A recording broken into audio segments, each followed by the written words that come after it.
הרבנית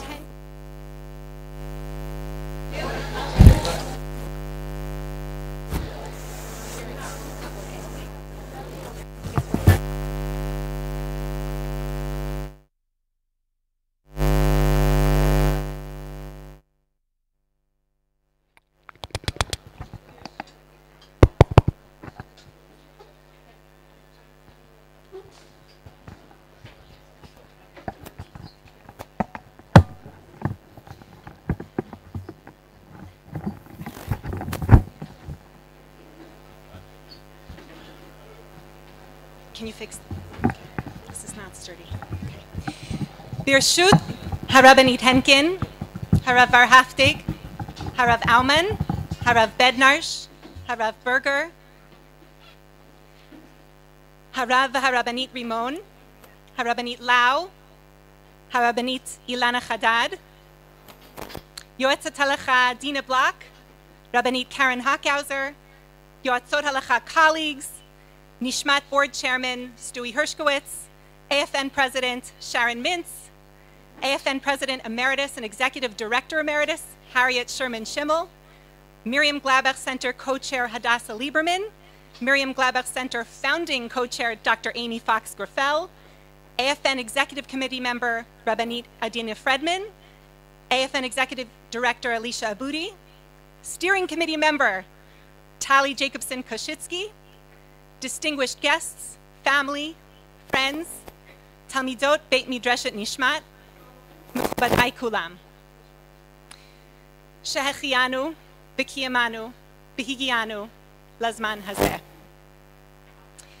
This day has been in the works for 9 years, and since we're already celebrating 4 cohorts, 26 remarkable Yoatzot Halacha, all hard at work in their communities, allow me to add one more occasion to celebrate. Today is the 65th anniversary of one of the most loving couples in the entire world, Doctors Felix and Miriam Glaubach. Shevet Glaubach is gathered in Bal Harbor for the occasion, and we are here in Yerushalayim. We are celebrating this young at heart couple, still loving and playful and devoted as ever. Ad Mea Ve'esrim, together in love, in joy, respect, and nachat from Shevet Glaubach and from the Miriam Glaubach Center.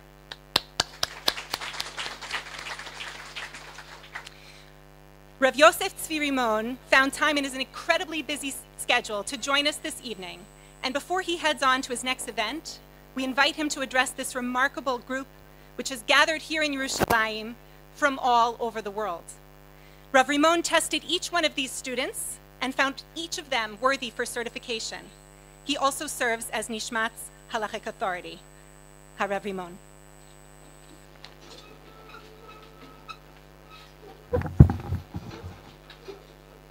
Shalom, Erev Tov.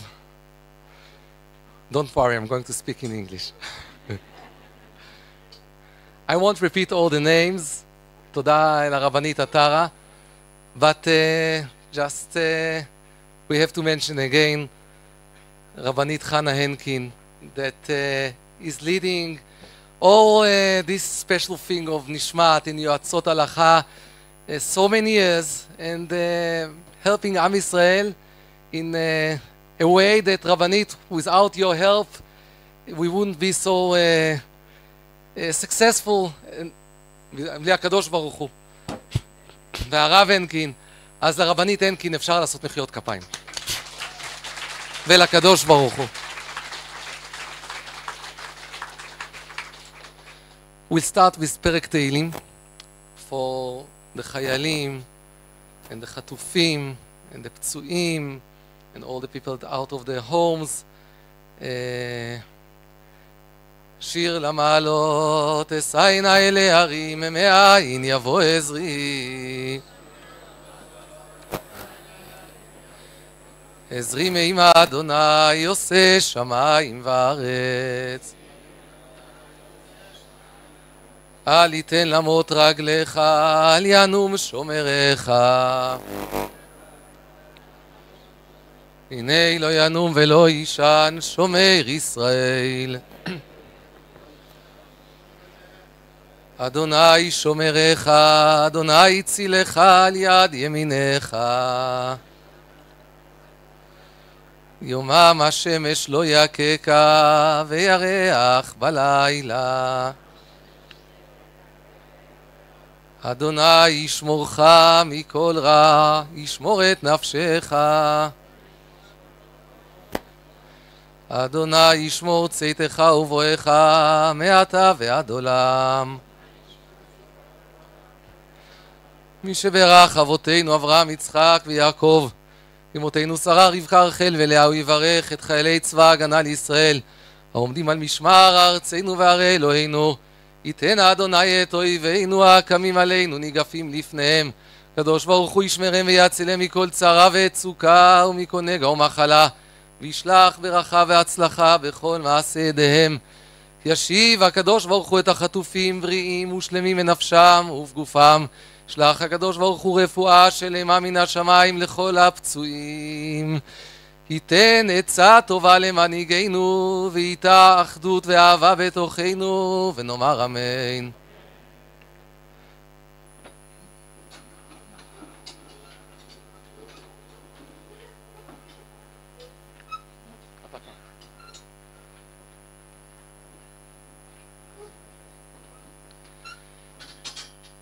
So nice to see the Yoatzot, the Rabbanim, the Rabbaniyot, and all the people that came to give chizuk for them, for all of us. We see all the time the important mission of the Yoatzot.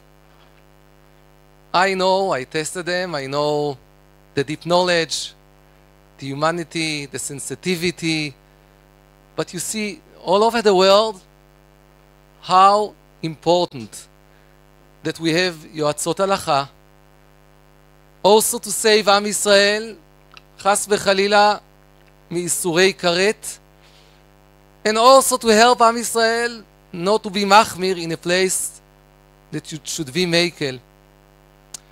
I want just to share one story from this war, just to feel Am Yisrael.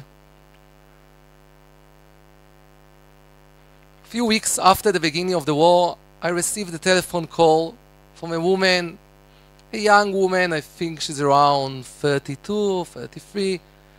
Her name is Orly, and she says that this morning when she called me, they discovered that she has cancer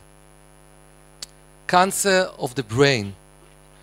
And she said, I feel that I need help. I have 5 kids, small kids at home. I cannot really be with them and treat them all the time. But my husband is fighting now in Gaza. And I called the Rav because I don't know what to do. If I'll call my husband and I'll tell him to come back, he'll come. But Rabbi, who is first? Me, myself, or Am Yisrael? What do you say on a lady like this? Wow, nachon?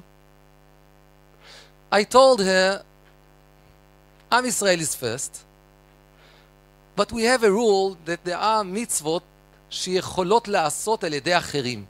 There are things, Chayal is very important, but another Chayal can be instead of him. But Baal, you have just one. This is your husband. So I told her, tell him to come back. We need also the home field to be strong. He'll come, Bezrat Hashem, he'll be stronger, and then he can go back. I didn't know the end of the story, but a few weeks ago, she passed away. I went to the Shiva. And I said his story. And then the husband told me that although I told her to call him, she waited 2 days. Then she called him and she told him the situation, and he said, do you want me to come back? She said, really, I manage. It's okay. I need just a hug, but it's okay. You can stay. More important, you stay on the battlefield. And he stayed. After 2 weeks, he came for Shabbat. He comes home and he knows his promise that he needs to give a hug to his wife. He gets home and his wife tells him, I'm sorry, but a few hours ago, I became Nida. He told me both of us knew we are not going to touch each other. Shabbat passed. He went back to Gaza. They didn't touch each other. Afterwards, he came back and he stayed, he finished the reserve, the Miluim, and he came back. But you see, Am Yisrael, no one in the world gets close to Am Yisrael. You agree? En al Am Yisrael. No one is like Am Yisrael. No one is like our soldiers. And we know we have the best nation.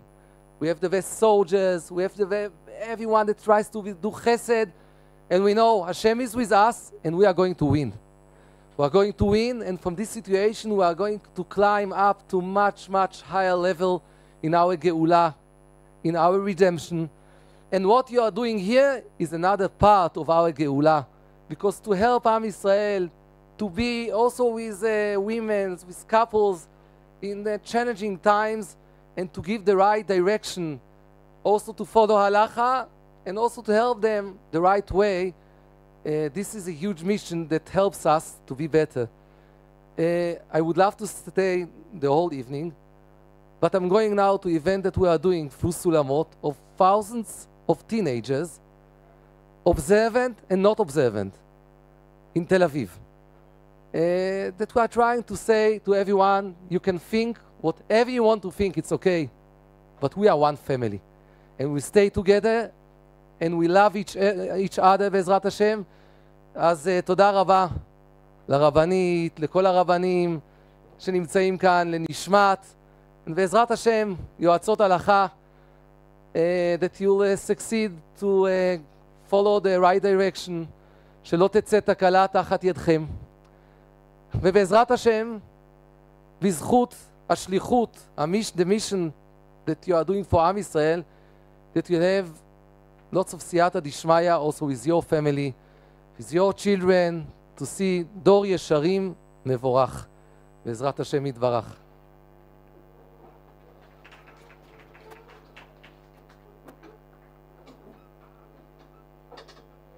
Let's take a look at two psukim, two pieces of advice from Shlomo HaMelech in Mishlei Perek Hey. Shtei mayim miborecha v'nozlim mitoch be'erecha. Drink waters from your own cistern, running water from your own well. Yafutzu mayanotecha chutza, birchovot palgei mayim.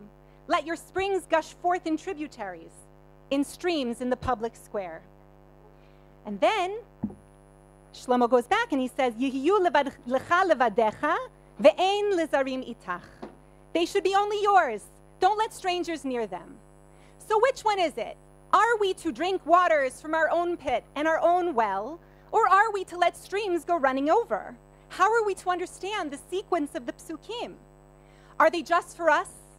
Is the Torah just for us? Or is it something that we're supposed to be spreading out beyond? These words were certainly nichtavu ledorot. They are just as relevant now as they ever were. I'd like to draw up 3 relevant lessons. Lesson number 1. Shlomo HaMelech couches his guidance in the context of a story of someone who lets others influence him too much.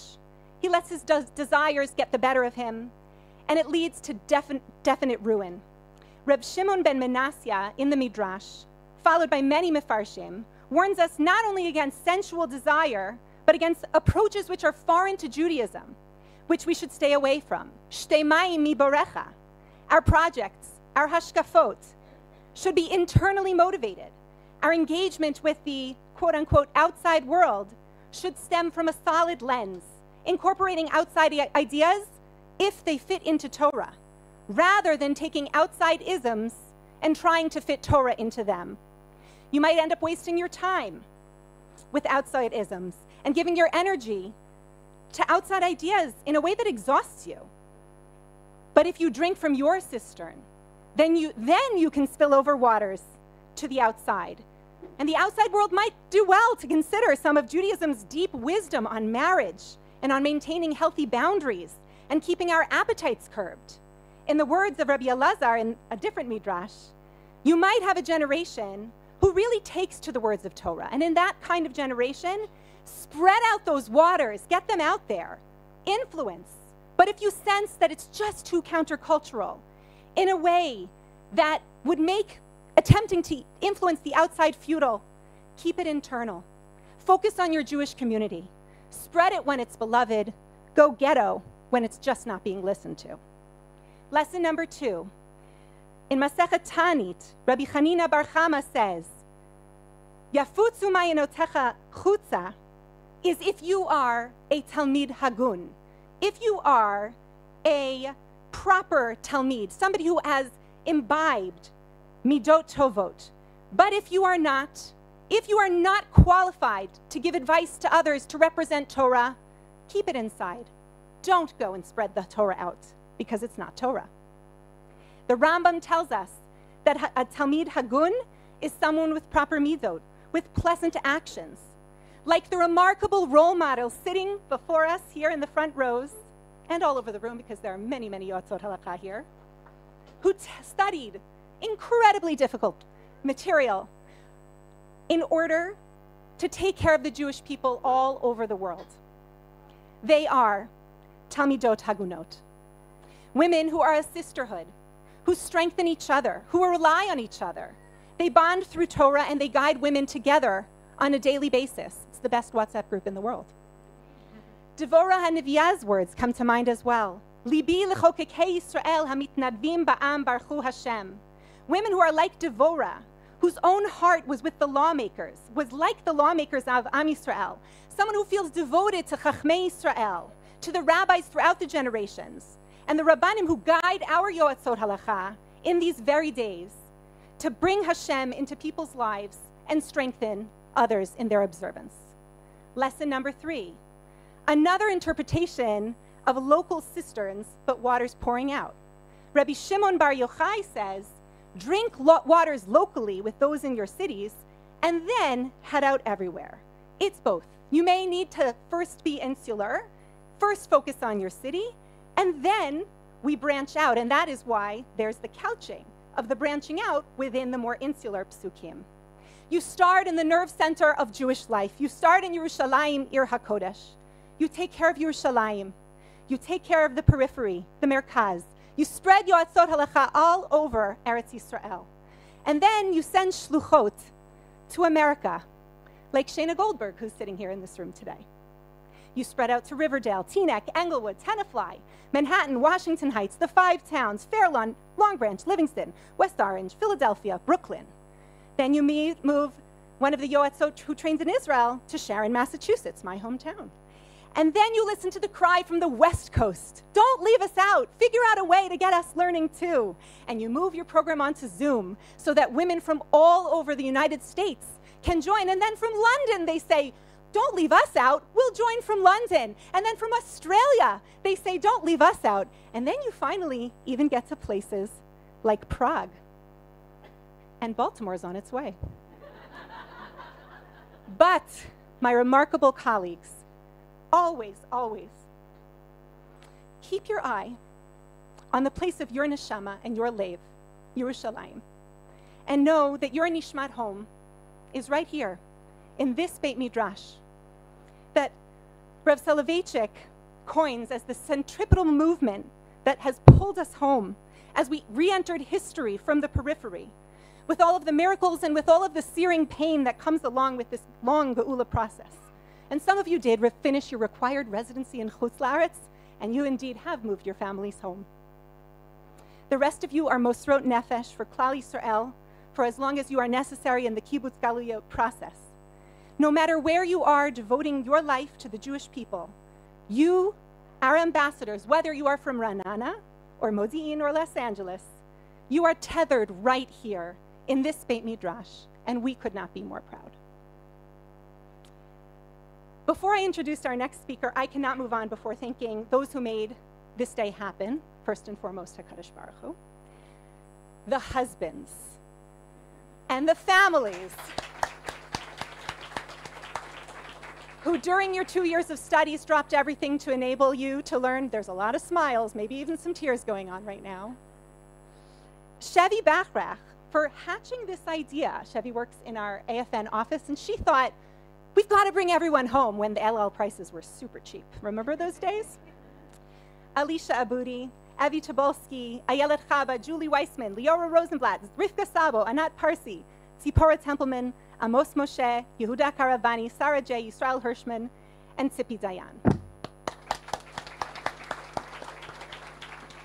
You are a stellar team, and you have taken care of every single detail with the remarkable Dina Block. And the newest member of our Miriam Glaubach's team, Karen Hockhauser.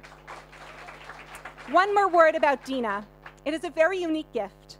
When Hashem sends you along, a dear friend with whom you work so well, seamlessly, who has all the strengths you don't, and who does not miss a detail like you do, who is willing to stretch and think and grow and always think of new ways to reach new audiences who can benefit from Yoatzot Halacha. Dina, we are all beyond indebted to you.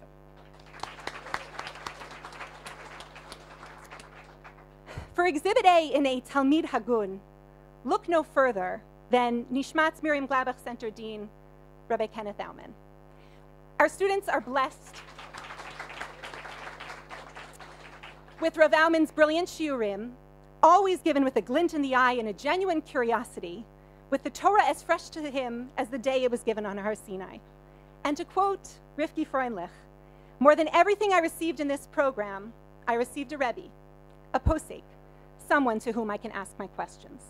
I also want to acknowledge Rebbetzin Joanne Auman, who joins us here tonight as well. Rebbetzin Auman, we are so grateful. When you join Shir, it is the most fun. And we're incredibly grateful because we know that Yoatzot Halacha bother your husband on a daily, hourly, minutely basis, and you tolerate it, and we're very grateful. Rabbi Auman.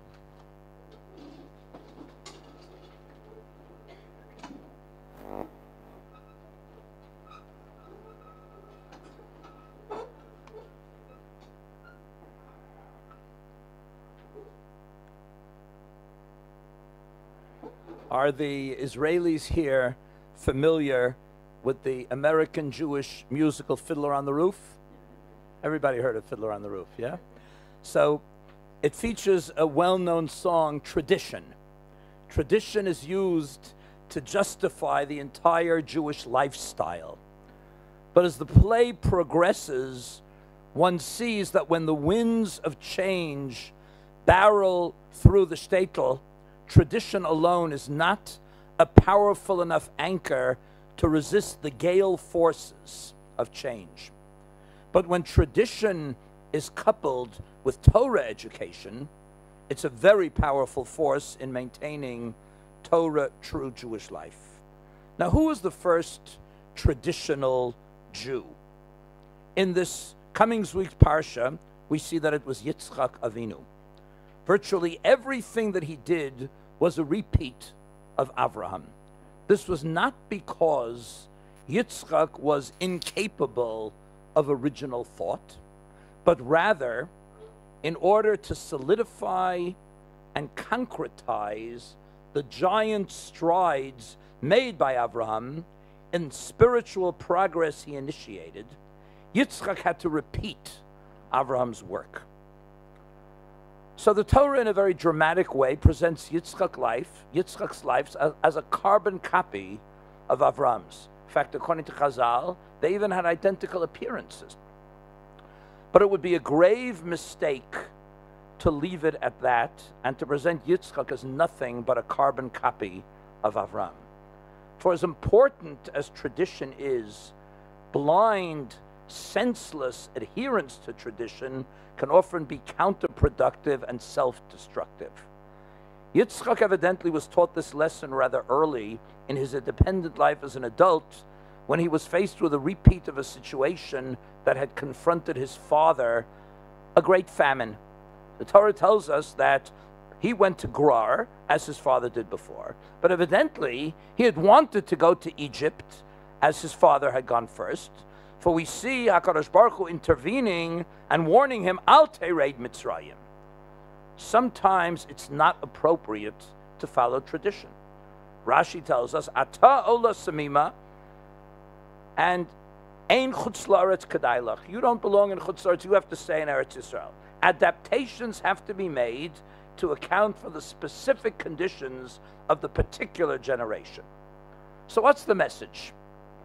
To use computerese, tradition ought to be the default position, but there are times when new approaches are called for, and paradoxically, these seeming departures from tradition sometimes actually strengthen it.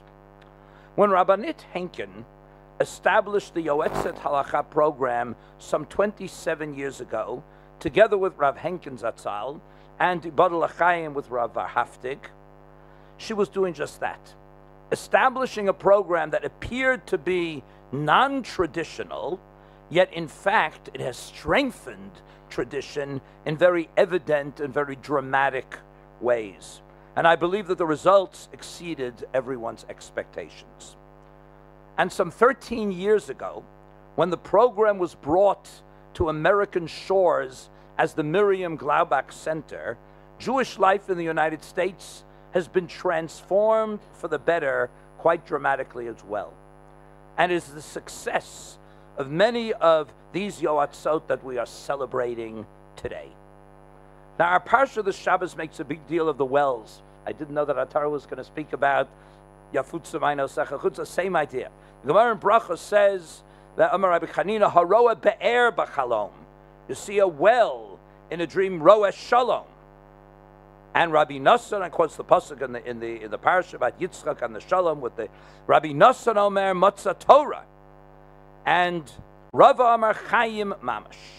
So one would have expected the Gemara to say Haroem Mayim, because all the psukim that the Gemara brings for Chaim, Torah, Shalom, all have to do with water, not have to do with wells. Water, any water. Why bring in the wells? Because digging a well requires effort. All the things that the well represents, Chaim, Torah, Shalom, only come with a great deal of effort. Torah certainly. Yogata umatzasa, Tamin, you need Yagia. Life is a struggle. Peace, extremely difficult to achieve. So if a person sees a well in a dream, namely, the person is motivated to work for these things, then he or she can hope to achieve them. But if we're only to see the water, if you think they're achievable without considerable effort, then one will never achieve them. Our graduates have indeed worked very hard in digging their wells. Really hard. All our graduates have put in major effort, despite having marriages, families, careers, and sometimes communities. I don't know how they do it. I was remarking to Rabbi Berger before, I could never do this kind of a program. And the staff of the Miriam Glaubach Center works very hard. Rabbi Berger, who does the lion's share of the teaching, Atara Ice, who headed the program since its inception until she recently assumed her new responsibilities at Nishmat, and now Dina Black, and one of our current fellows, Karen Hachhauser, as well. They all work very, very hard. And as the Medrash says, our graduates fulfill the mandate of Torah, Shalom, and Chaim. They increase Torah, bringing Torah knowledge to individuals and entire communities alike. And they bring Shalom in the form of Shalom between a husband and a wife on a large scale. And they bring Chaim with the birth of many babies who may not have been born without the advice given by our Yoatzot, and Chaim to many marriages as well. So we salute all our graduates, our Yoatzot, and wish them continued Hatzlacha in all their endeavors. Mazel tov to you all.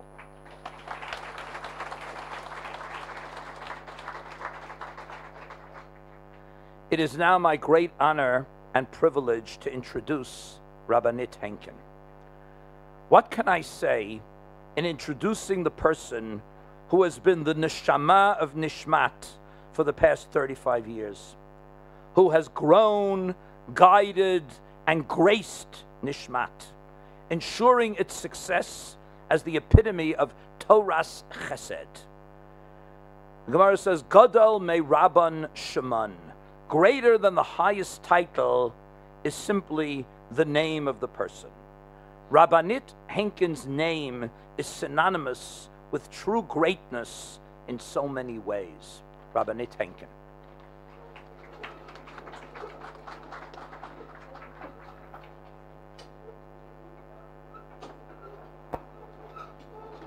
Hi. Erev Tov, I'm about to disappoint all of you.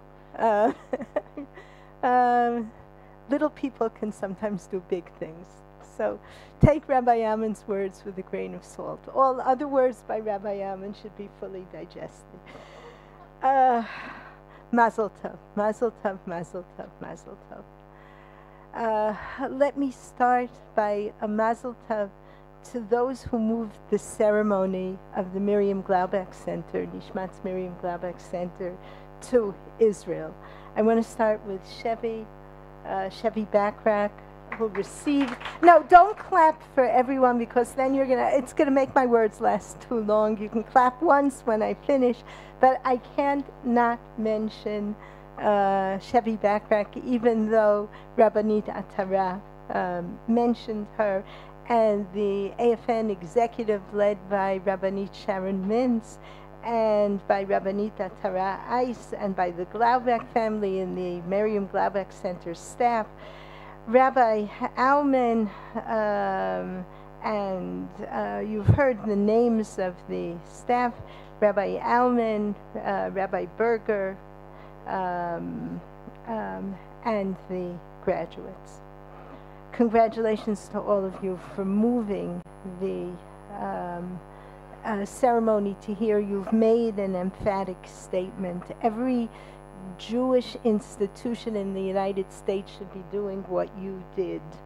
The tie, you made the statement that the tie between Klal Yisrael and Medinat Yisrael cannot, may not, and will not be broken.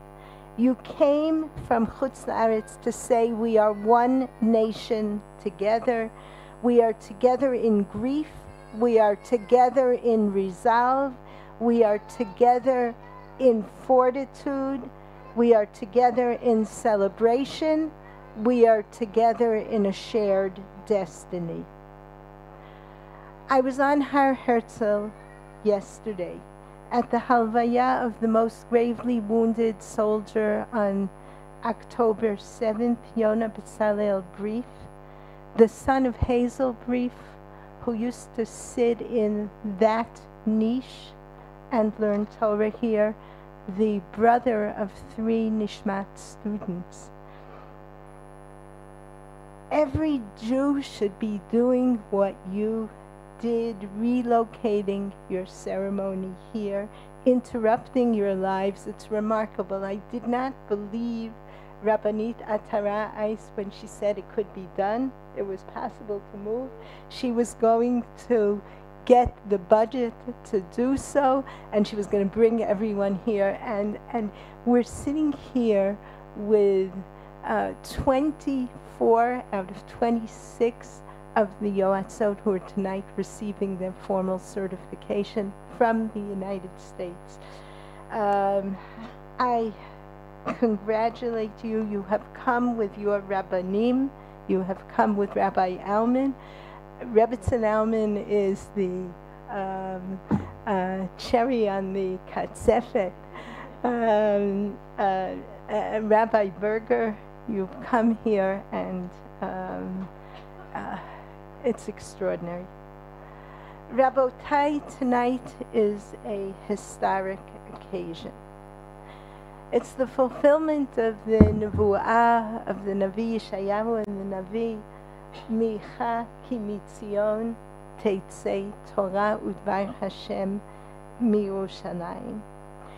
Your program began here at Nishmat in the summer of 2011 with a week-long seminar of learning, of meeting with what we then called the veteran Israeli Yoatzot, who had been functioning in their job for 12 years.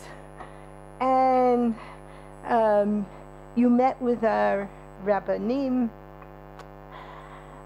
When Rabbi Haftig and I traveled to the United States a few months earlier in 2011 to create a rabbinic staff, when we had that first conversation with Rabbi Alman, none of the three of us, Rabbi Haftig, Rabbi Alman, myself, or for that matter, no one in the world could have imagined then that by the 6th graduation we would have Yoatzot Halacha in 52 synagogues in the United States and elsewhere outside of Israel.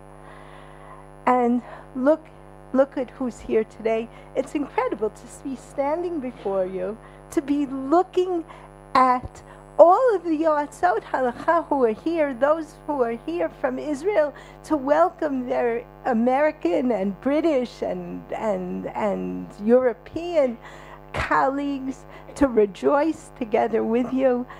Looking at the numbers, earlier in the day, my students here said to me, "Yesh kol kach harbe mehem."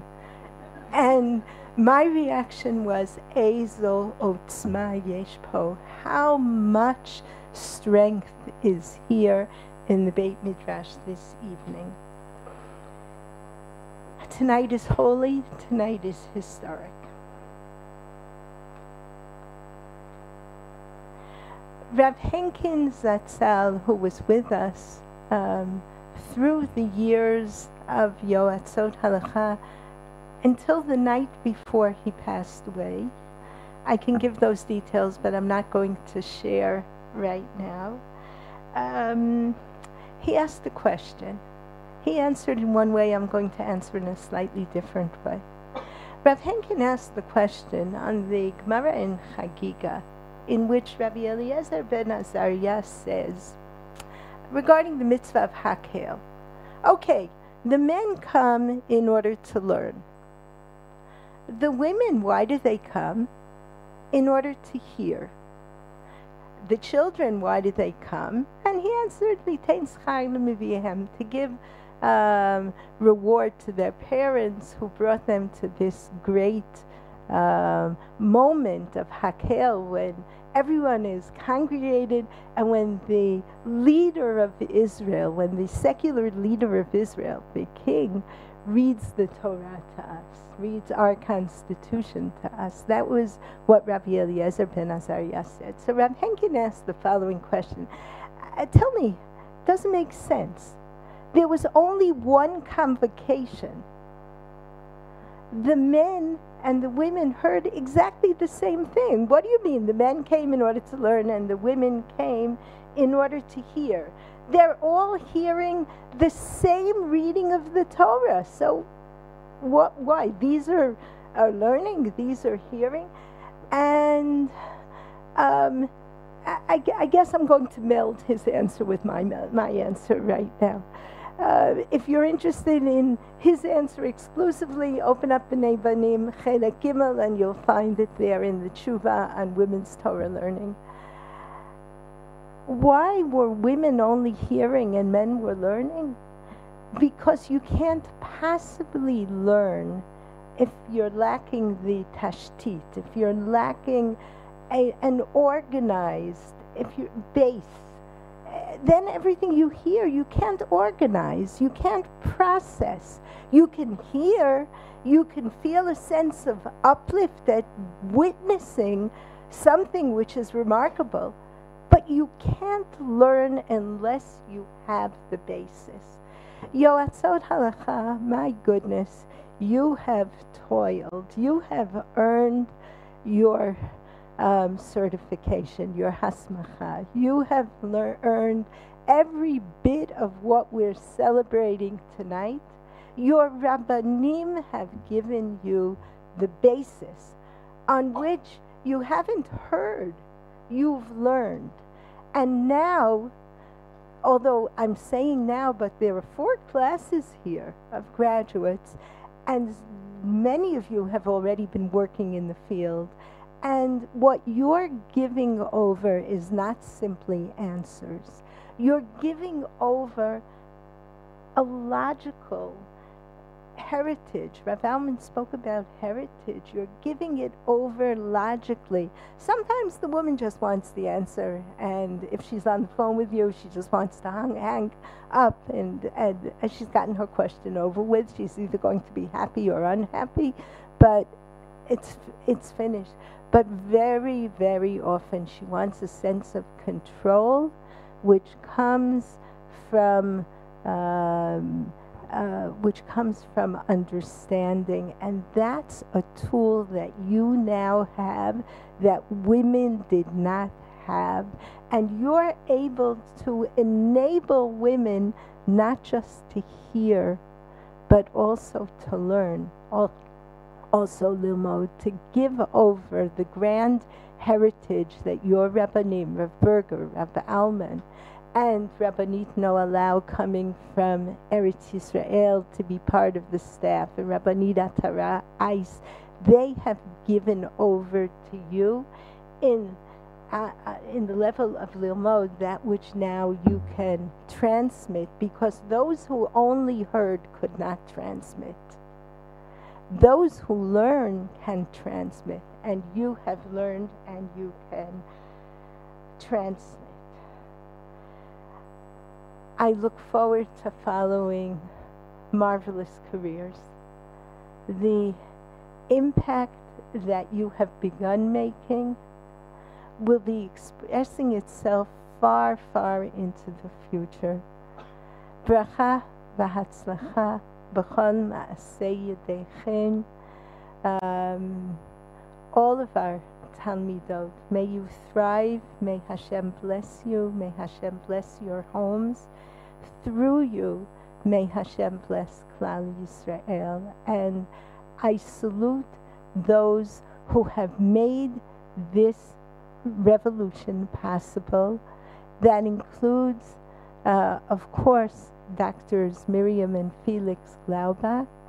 It includes as well those who have helped birth this revolution, and sitting here is Rabbanit Sharon Mintz, together with Rabbi Anna Mintz, who have had their hands in the pie from the very, very beginning, and they are amongst many supporters who are sitting here in this room. I am not mentioning all of the names, but you know who you are, and Yoatzot Halacha, you know who you are, and you know what your task is. Alu v'hatzlichu v'yi Hashem imachem.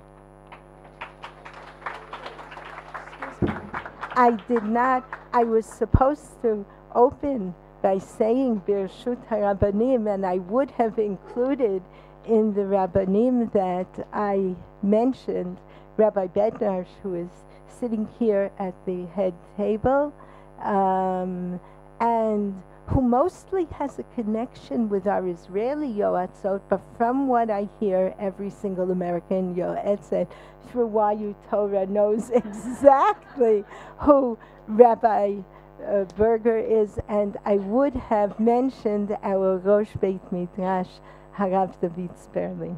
Thank you.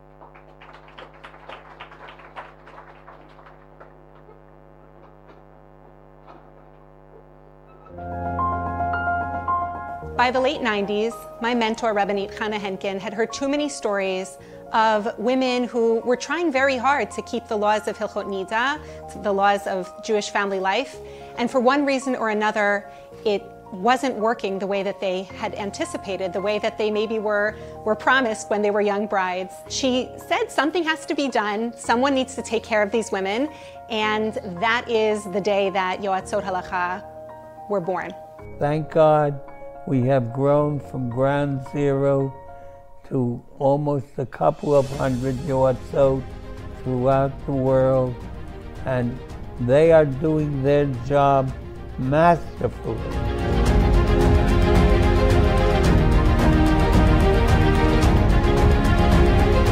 After I left Israel, I moved to Los Angeles, and whenever I would see Rabbanit Henkin over the years, she would say to me, Yardena, one day you'll become a Yoetzat Halacha. And being the dreamer that she is, I always just smiled and said, how is that going to happen? I live in Los Angeles, your program is in Israel.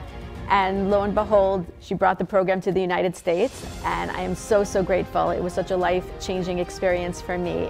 As part of being married to the rabbi, I became a college teacher also. So I was familiar with the laws of Taharat HaMishpacha, and that was really how it was for many years, and I enjoyed that. But this opportunity gave me a chance to really dive in much deeper to halachot that I was somewhat familiar with, but really had never gone through in such detail. I was in Stern College for Women, and one of the women that we met was Yoatzot Halacha Bracha Rutner. I remember being so blown away by the work that she does and how she helps the women, the families, the community. And so I applied to the program, and I feel so blessed to be part of the community. I learned about the program kind of from the other side, from the perspective of a woman who could have used a Yoatzot. If I could be there for women to alleviate any level of anxiety in the area of Taharat HaMishpacha, that's all I wanted to do. Looking back, it was like the best 2.5 years immersed in such intense Torah study that was so invigorating, so exciting, so challenging. And then there were also some other pieces that were definitely unexpected, like my chavrusa. After the first summer of learning, I was like, don't ever break us up. Like everyone knew, Stacey and Racheli, you can't ever break them up. It was so amazing learning with her. You were such a great chavrusa, like we really balanced each other out. We had different strengths that really complemented each other and made the learning more enjoyable. Also like the social piece of having a chavrusa, a friend, someone who I look up to as like a big sister, really. It was one of the most gratifying experiences of my life. I'm beyond thrilled. I feel like I found a family in the desire to help women in their mitzvah observance. As a community rabbi and also the husband of a Yoatzot, I like calling myself a Yoatzin. I understand that many women in the community greatly benefit from the Yoatzot. Our family is inspired by my wife and the dedication she has and everything she does for all the women who turn to her. What's critical and just part and parcel of how we work with communities is that the Yoatzot establishes a strong connection with the rabbi or the rabbis of the community. And they work together in order to meet the needs of the community in a way that is comfortable and dignified. I feel very fortunate that this program was around when I got married. Through my journey of having kids and going through struggles, I know that I've always had that comfort that there's somebody to call, another woman to call who understands everything we're going through. There was one time that a gentleman came to our house and he said, I must thank you. I said, we didn't know the gentleman. He was a Jewish guy, and he said, I must thank you for having Nishmat helping me. So I said, well, what do you mean? So he said, because of you, we have now 3 boys. Having the Yoatzot Halacha work side by side means that so many more people are now going to inquire and learn and be engaged in these very important mitzvos. As a Rebbitzin, I'm not only thankful that we have a Yoatzot in our community, but I honestly can't imagine doing what I do as a Rebbitzin without a Yoatzot in our community. She's integral from, again, an emotional standpoint, a halachic standpoint. She's an integral part of the team. When I think about the position of Yoatzot, it reminds me of my career in dentistry. I'm a mobile dentist, which means that I bring dental equipment to people's homes, to nursing homes, to people who don't have access to care. I do that in my professional life, and I feel like there's a lot of parallel to being a Yoatzot in providing that access to care, access to halacha for women that they would not have otherwise. There are so many women who call me who would not be calling a rabbi, who would not be getting answers to their questions.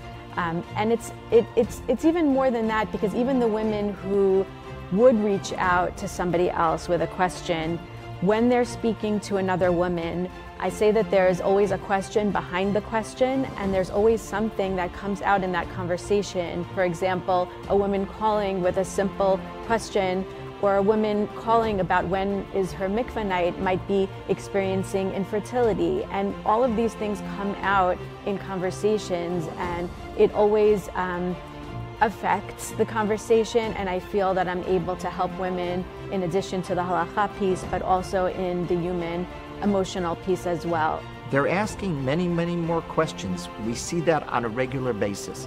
So I can tell you that just wanting women to observe these halachot, Yoatzot Hamlacha is the address to increasing the observance of Taharat HaMishpacha. At this graduation, we're celebrating 26 women who finished our program between the years 2017 and 2023. We're not only celebrating the 2 years of intensive study that they spent, but we're celebrating the amazing impact that they have had in their communities. The message to the graduates today is first and foremost, thank you. Thank you for the time that you spent, for the love and for the dedication that you bring to your learning, to your desire to help, to give the women of our community an outlet that is so deeply appreciated and pays forward more than you probably are privy to. And continue to spread your wings, continue to join communities, and continue to do the incredible work that you do. We are so deeply grateful.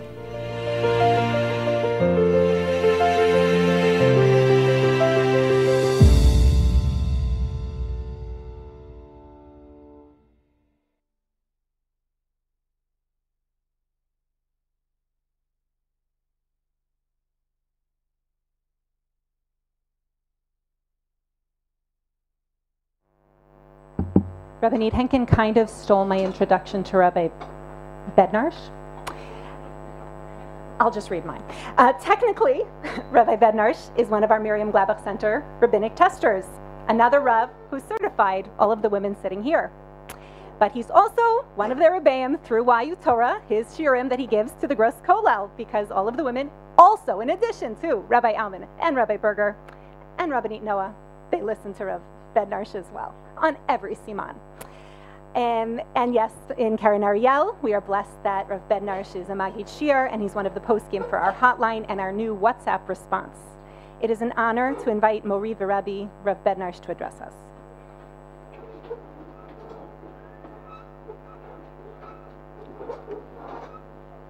Thank you.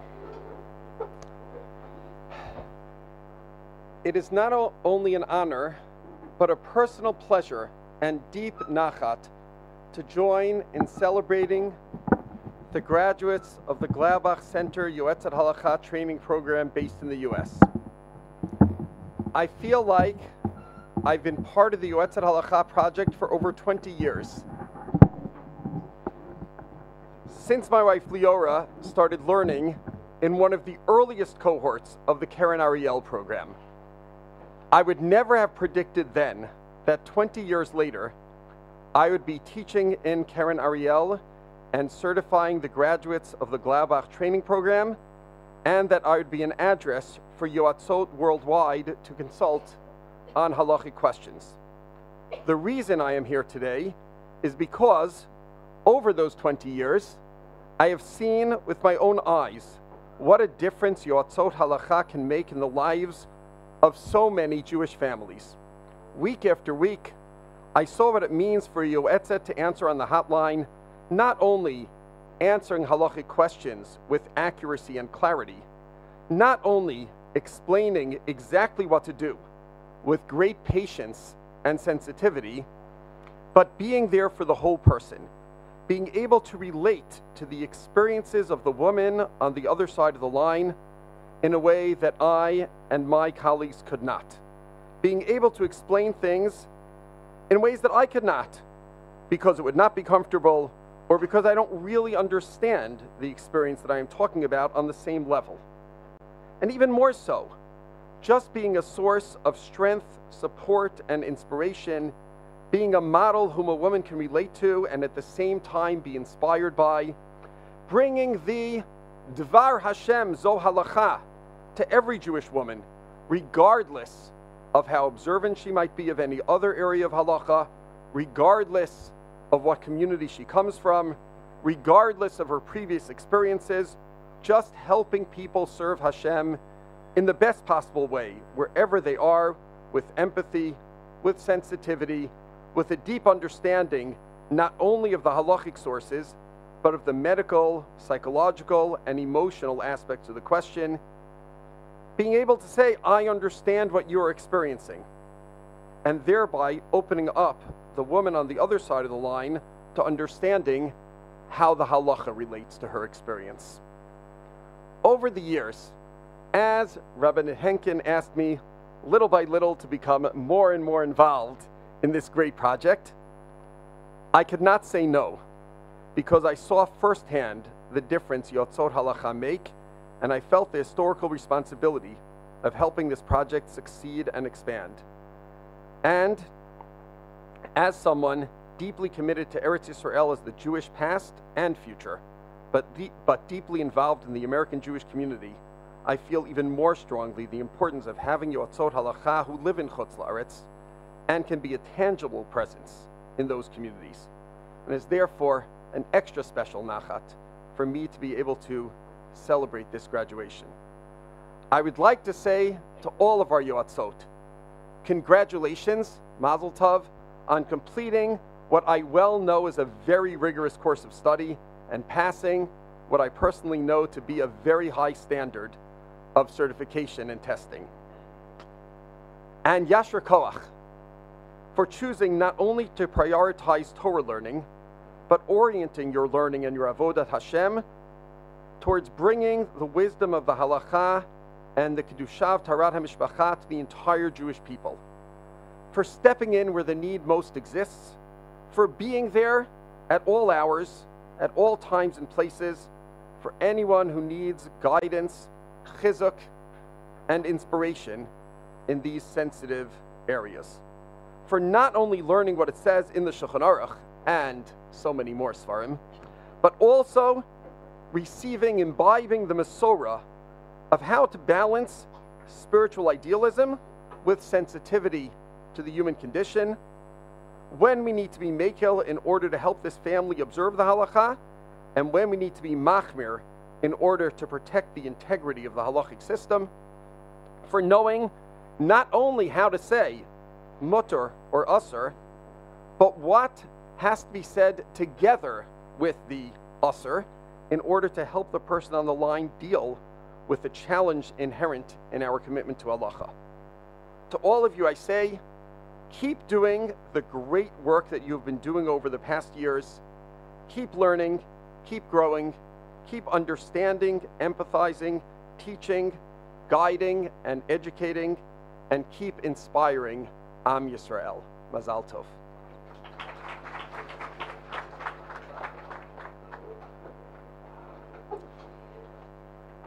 I'm not that tall. When you're slogging through complex material, trying to make heads or tails of it, and figuring out what is the most salient thing you need to understand, you need a really organized, clear, patient, yet demanding Rebbe. You need someone who assumes that if he understands the Shach, of course you will too. What are you even worried about? And he does not let his expectations drop at all. You need comprehensive, meticulously scaffolded shiurim, which leave no stone unturned. That is why our students are blessed to have Rav Gedalia Berger support them during Seder and give them highest class shiurim, bringing it all down to halacha l'maaseh as well. Mori Rabbi Berger.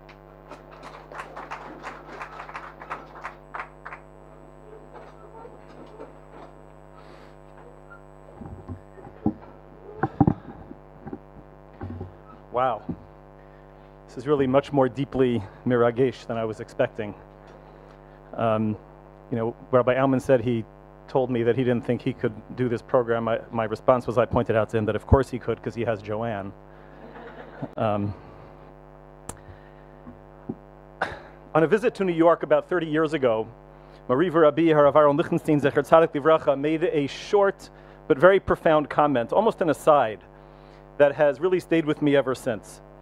In addressing the notoriously difficult mitzvah on Leil HaSeder of Chayiv Adam Liros Es Atzmo Ki'ilu Hu Yatza MiMitzrayim, he noted that from one particular perspective, it is actually easier for us, thousands of years later to appreciate Yetzias Mitzrayim than it was for those who experienced it. While it's true that, of course, they who were there lived through the sights and the sounds, the suffering, the euphoria, they could not possibly have appreciated the transcendent significance of the historic moment. With the hindsight, however, of millennia of Jewish history and its immeasurable influence on humanity, we sit at the Seder, and while we can't quite meet the challenge of feeling as if we were there at Yetzias Mitzrayim, we can, however, feel very deeply, even much more deeply than they possibly could have, its boundless meaning. At a typical graduation, the graduates are at a moment of transition, looking back on their time spent studying and looking ahead with a combination of excitement and trepidation at the unknowns of the future. But today is different, as you, our Yoatzot, and we, those who have watched you learn and grow and succeed, have the unusual opportunity to celebrate not only the conclusion of 2+ years of intense, grueling study, but to do so while being able to already appreciate the fruit of those years. The talented women sitting here have already collectively provided, and I double-checked the math to make sure after I calculated it, exactly 100 years of service to Am Yisrael.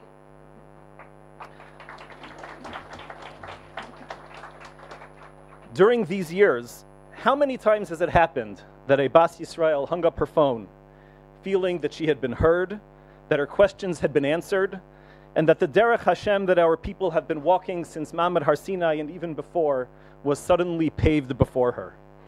All of these precious contributions that you have already made, which I'm sure many of you have actually made today.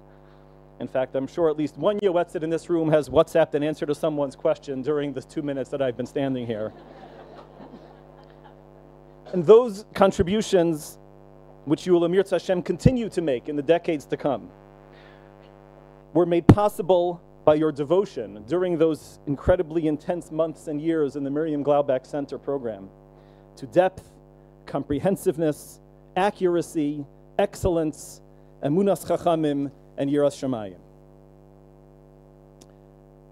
We have a tradition that our avos kept the mitzvos haTorah even before they were revealed, and the source for that Masorah is in this week's parsha, in which Hashem says to Avram, Ekev asher shema Avraham b'koli, vayishmor mishmarti, mitzvosai, chukosai, v'sorosai. In a famously cryptic statement, the Gemara in Maseches Yuma says, Amar Rava v'itema Rav Ashi, Kiem Avram Avinu afilu eruv tavshilin, shenemar torosai, achas torah shebichsav, achas torah shebal peh. And many efforts have been made to explain why, of all of the dinim derabanan that could have been chosen, Chazal ascribed to Avram the fulfillment dafka of eruv tavshilin. I have always thought that the answer lies in the fact that eruv tavshilin is a halacha which exists only because we are not only concerned with the here and now, but rather on Erev Yom Tov, on Wednesday or Thursday, we're already worried about how we'll be able to properly keep the halachas of Yom Tov a day or two from now, in order to then properly fulfill Kavod and Oneg Shabbos 2 days or 3 from now. Because it would otherwise be forbidden for us to cook on Friday for Shabbos. We do this mitzvah on Wednesday or Thursday to ensure that we will be able to be proper Shomrei Mitzvos v'Ovdei Hashem when that time comes on Erev Shabbos. So what better mitzvah than Eruv Tavshilin to represent Avraham Avinu long before Matan Torah, anticipating the right way to lead a life according to the Dvar Hashem, providing a model for the future Shmiras HaMitzvos of his descendants. I spoke a couple of minutes ago about the difference between experiencing the here and now and appreciating things in retrospect. But sometimes there are Yechidei Segula, like Avraham Avinu, like Ateret Roshenu Rabbanit Chana Henkin, who have the preternatural ability to look upon years of unimaginable success even before they've happened, ki'ilu, to look back at the future. Decades ago, Rabbanit Henkin was able to envision everything that we have here, and drawing on wellsprings of strength, wisdom, Avas Yisrael, Avas Torah, and Devekus Bashem, toiled on all of our behalf to create it, Yesh Me'ayin. Rabbanit Henkin, now that you have stepped aside from the day-to-day running of Nishmat, we would really like to wish you some plain old menucha. But we all know that that would be a bracha levatala. As there is... Okay. I wish you a quick conclusion to Chelek Bet of Nishmat Habayit. Okay. Okay. As I was saying, there is no chance that you're going to stop laboring for us, so we can't give you that particular bracha. But if you will permit us then a slightly different bracha, all of us here daven that Avinu Shebashamayim reach into his otzrot mleim kol tuv and grant you arichut yamim mleim menuchat hanefesh, menuchat ahava undava, menuchat emet ve'emunah, menuchat shalom v'shalva v'hashkeit v'vetach. For us in the Miriam Glaubach Center, the wisest thing Rabbanit Henkin ever did was to ask Yoatzot Halacha Tara Ice to serve as its leader. From the grand vision down to the tiniest of everyday details, Atara built our program with both her Seichel HaYashar and her willingness to work hard on everything. Thank you. We wish you bracha v'hatzlacha in your new role, and we thank you for bringing in Dina and Karen to so ably take us into the future.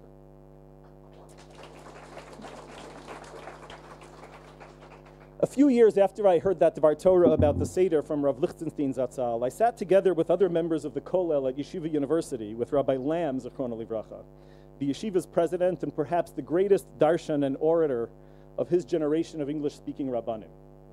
He posed to us a challenge. In 10 minutes, he said, come up with a drasha about the Nunin Hafuchin in Parshas Baha'aloscha. The backwards letters Nun that bracket the psukim of Vayehi bin Soa Aron, Ha'aron and Uvnucho Yomar, about carrying the Aron HaKodesh and then bringing it back to rest. I don't remember what I or any of the other Talmidim, including Rav Bednar here, said, but I will never forget the simple and beautiful drush that Rabbi Lam himself shared with us that day. He noted that Nun is not just the name of a letter, but also a word with its own meaning. In Aramaic, a Nun is a fish. What then are Nunin Hafuchin, backwards nuns? They are fish swimming backwards, that is, swimming upstream against the current. Those of us who are Noseim Ha'aron, who travel with the Aron, who not only learn the Torah but pick it up and carry it with us, who hold the Aron up high and try to carry it out into the world, to bring the influence of the Dvar Hashem to both the Mavakshei Hashem and to everyone else, often find ourselves fighting the currents of society that are pushing back with great force in the other direction. And Kal V'chomer, Ben Beno Shel Kal V'chomer, is this the case when we are in the world of Dvarim Shebeino Leveina, trying to infuse our communities with Kedusha in the realm of marital intimacy, where the opposing currents today are almost overwhelming. You, the Yoatzot Halacha, are the vanguard of this mission. And as you march on, please make sure to always remember that Vayehi bin Soa Ha'aron's success is rooted in the Uvenucho Yomar. I hope that two things remain true. That along your journey you continue to draw strength from that time of Uvnucho, when we sat together in the Beis Medrash, virtual or otherwise, for 26 long months, immersed in and basking in the joy and purity of Talmud Torah, Nen Miziv Hashchina. And also that you regularly go back to that well, that the Torah that you carry to Achenu v'Achayosenu b'nei Yisrael is regularly replenished. You, your Torah knowledge, your deep connection to Misha Amar v'Hayaha Olam is sustained only through going back to the stationary Aron HaKodesh that houses the Dvar Hashem and drawing from it again and again. Mazal Tov to all of you. Continue to be who you already are. And who knows what the Jews of a few centuries hence will be able to see, looking back on the transcendent significance of the contribution of you, our Yoatzot Halacha, accomplishments that we standing here now cannot possibly yet imagine. It is now my honor and pleasure to introduce one of our graduates, Stacy Yoatzot Halacha, Stacy Goldman, to represent our students.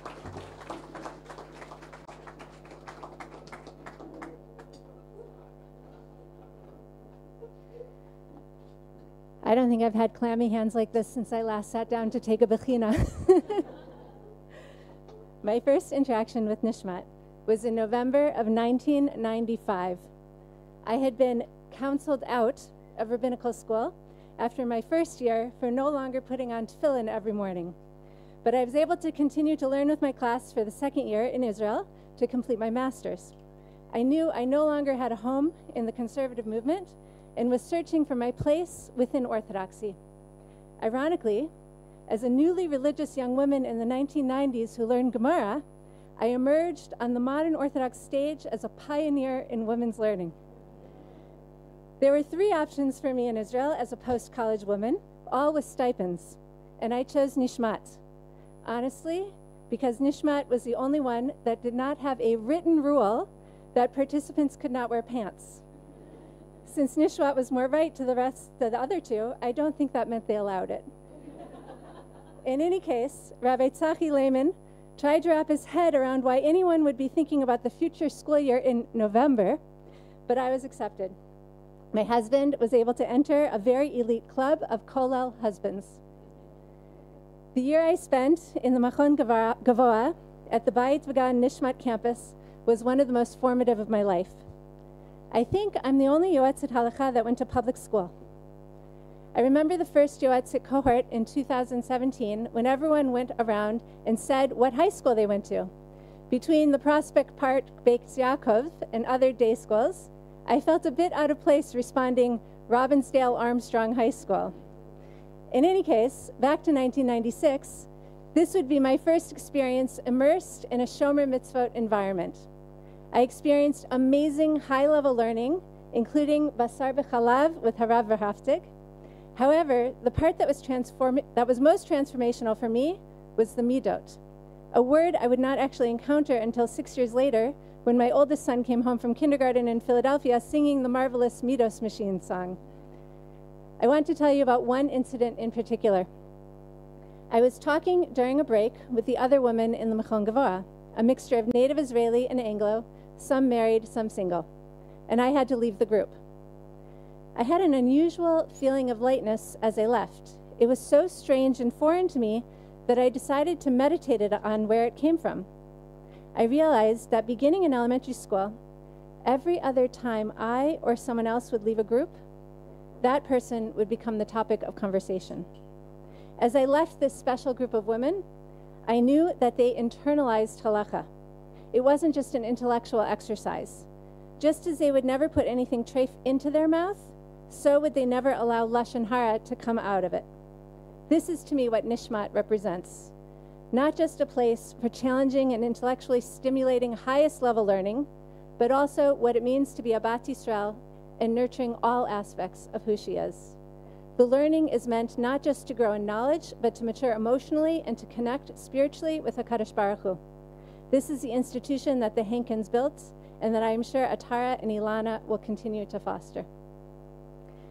In the early spring of my Nishmat year, in 1997, they began bringing in candidates for the first Yoatzot class. My chavruta, Tova Ganzel, became one of the first Yoatzot Halacha. I knew we were returning to America that summer, so this opportunity would not be available to me. I just need to insert here that my oldest son, Matan, was born before Pesach that year. As soon as I was able to handle the commute, I brought him to the Beit Midrash and continued to learn. My grandson, Uriel Lev, is the second generation of Goldman boys to breastfeed in the Nishmat Beit Midrash, as my daughter-in-law Margalit completed her training to become a Yoatzot Halacha. When the Miriam Glaubach Center opened in America in 2006, my children were too young and my husband's job too demanding to allow me to commute to New Jersey for the necessary training. I remember discussing in 2016 with Harriet Schimmel the possibility of utilizing a brand new technology called Zoom to enable women across the United States and Canada to become Yoatzot Halacha. It was as if we said abracadabra, although I know so much more work went into it than that, and I began my training in the summer of 2017. My husband is usually supportive of all my endeavors, but he knew this would be a huge time commitment. He was convinced at the Nishmat Chanukah Habayit during Chol HaMoed Sukkot in 2017. A woman who seemed to be an actress gave a dramatic reading of how she struggled to become pregnant for years. No doctor or rabbi could help her. A friend encouraged her to call a Yoatzot. This actress then stood up to reveal her 6-month pregnant belly. My husband got it. At first, I considered my entry into the program a well-deserved sabbatical. I was going to learn for purely selfish reasons. Not 2 weeks into the learning, and I realized the wrongness of my thinking. Yoatzot offered such a unique benefit to Klal Yisrael. There were so few women trained in this way. How could I possibly keep this learning to myself? The training was hard. It was the most challenging academic endeavor of my life. I was 44 when I started, and I always say I wish I had taken a brain scan before and after, as I honestly feel I rejuvenated dying brain cells. But the effort paid off. Rabbi Berger paid me the highest compliment at our final practice test session when he said he would have awarded me Most Improved Student if such a thing existed. Shout out to my amazing chavruta, Racheli Tavis. And now to the women I have merited to help. To the woman who could barely get out her question because she never felt comfortable asking in 10 years of marriage. To the woman who texted me that she had not been to the mikveh in 7 years and wanted a refresher course. To the woman who only found out about mikveh 2 weeks before the wedding and reached out, can I go? To the 70-year-old Kala getting married for the second time who boasted that she had a 20-year head start over Sarah Imenu. And finally, to the woman I helped soon after completing my Milavah Puriyut training that texted me right after the Iran missile attack that she had a positive pregnancy test. Thank you. Thank you for allowing me to live my life's purpose, and thank you to Nishmat for the extensive training to do so in the best way possible. Over 2,000 interactions later, and I could not consider myself more blessed. Thank you to my husband and sons who supported me throughout, especially Adin, who inadvertently was exposed to a lot of interesting halachot in the car, courtesy of Rab Bednarsh's review classes on YU Torah. Thank you to Drs. Miriam and Felix Glaubach for actualizing the potential through your generosity. Thank you to our amazing teachers, Rabbi Kenneth Aumann, Rabbi Gedali Berger, Yoatzot Halacha Noah Lau, and Yoatzot Halacha Atara Eis. Thank you, Dina Block, for all you did behind the scenes. Batsheva Maslow, and all the amazing educators for the medical curriculum. Thank you to our testers, Rabbi Ezra Schwartz, Rav Asaf Bednarsh, Rav Yosef Tzvi Ramon. I was personally blessed to be tested by Rav Henkin, an experience I will never forget. By the way, he was sandak at my son Matan's bris. Rav Verhaftig, who was a bochin for other cohorts. Rav Anit Henkin and Rav Henkin Zatzal for your vision and implementation. And thank you to HaKadosh Baruch Hu for granting us this special day. In the merit of all the learning that Nishmat promotes, may we soon see the return of all our soldiers and hostages in good health and true peace, speedily in our days.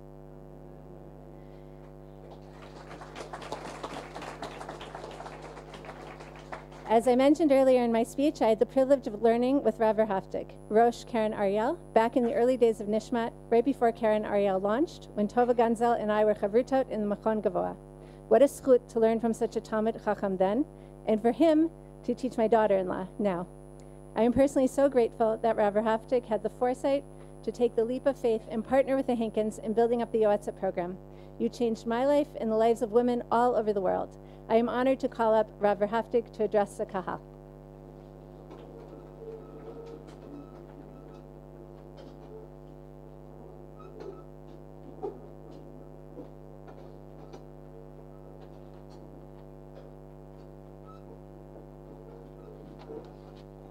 ערב טוב. כיוון שהאנגלית שלי היא לא הכי טובה, אז I can speak in English, but not so good.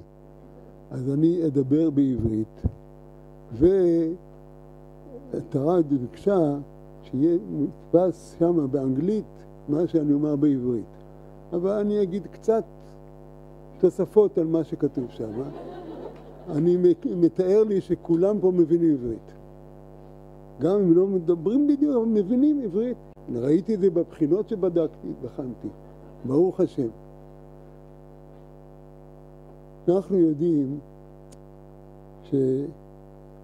שאחד הדברים שצריכים לדעת, שאי אפשר, אם לא אומרים אותו, צריכים לחזור עליו, זה פותח את ידיך ומשביע לכל חי רצון.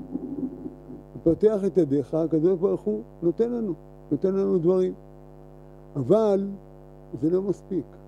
אנחנו צריכים אחר כך רצון. הוא פותח את ידיך ומשביע לכולם. אבל בלי רצון, זה יישאר. טוב, הוא נותן. מה אנחנו עושים? כלום. הוא צריך לתת לנו, ואנחנו צריכים לרצות להתקדם הלאה. שהרבנית הנקין פנתה אליי לפני, לא זוכר כמה שנים זה היה, להתחיל ללמד בנשמת, חברים שלי אמרו לי, מה? אתה לא מסוגל ללמד נשים? וללמד אותם מפרשת שבוע, אבל מה? ללמד אותם הלכה? ולא סתם הלכה, אני מלמד כאן כמו שלימדתי בכולל. את הגמרות עם הראשונים, עם האחרונים, טור בית יוסף, שולחן ערוך, פוסקים. הסתכלו עליי ככה, אסור. שאלה אותי אחת היועצות לא מזמן, האם זה בדיעבד מה שהיום מלמדים נשים תורה? אמרת לה לא. קדוש ברוך הוא, הרי הוא מכוון את העניינים. ולכל דור ודור, קדוש ברוך הוא נותן את מה שצריך לאותו דור. ובדור הזה, פעם נשים היו יושבות בבית, עסוקות, טורחות, באמת. והבעל היה יוצא לעבודה, יכול ללכת ללמוד קצת, נשים. וברגע שנשים לומדות כל דבר, מגיעות לכל ההישגים שיש בעולם, לא יכול להיות שהקדוש ברוך הוא חשב שבענייני תורה ויראת שמיים הם יהיו ככה, עם איזה משהו ככה. אני חושב שהקדוש ברוך הוא סידר את זה שלכתחילה בדור שלנו נשים צריכות ללמוד. לכתחילה. לא בדיעבד. ככה הקדוש ברוך הוא סידר. כל דור בדור מקבל את מה שהקדוש ברוך הוא אומר. כשאנחנו התחלנו את הנושא עם הרבנית הנקין, תיבדל לחיים ארוכים, והרב הנקין, זכר צדיק לברכה, ישבנו ודיברנו על הרעיון הזה של לפתוח את הנושא הזה של יועצות הלכה. המחשבה הייתה כזאת. עד עכשיו נשים שאלו גברים. אני רב קהילה, הייתי הרבה שנים, הייתי ראש כולל, שאלו אותי שאלות, כן? אבל כשאישה שואלת שאלות גבר, אז לא תמיד נוח לה, כן? נכון, אני עניתי כאילו שאלה מקצועית, זה כמו שרופא עושה, כן? הרבה יותר נוח שאישה שואלת אישה. לא רק שיותר נוח, אלא אישה ששואלים אותה, היא יודעת גם מה מדובר. אני אמרתי כבר פעם, אמרתי את זה לכל היועצות שלימדתי. הקדוש ברוך הוא הראה למשה רבנו מטבע של זהב. הוא הראה לו את המנורה. דבר אחד הוא לא יכל להראות לו. מה זה הרגשה? זה לא יכול היה להיות. משה רבנו היה גבר, מה לעשות? שאישה שואלת שאלה את אישה, אז היא יודעת על מה מדובר.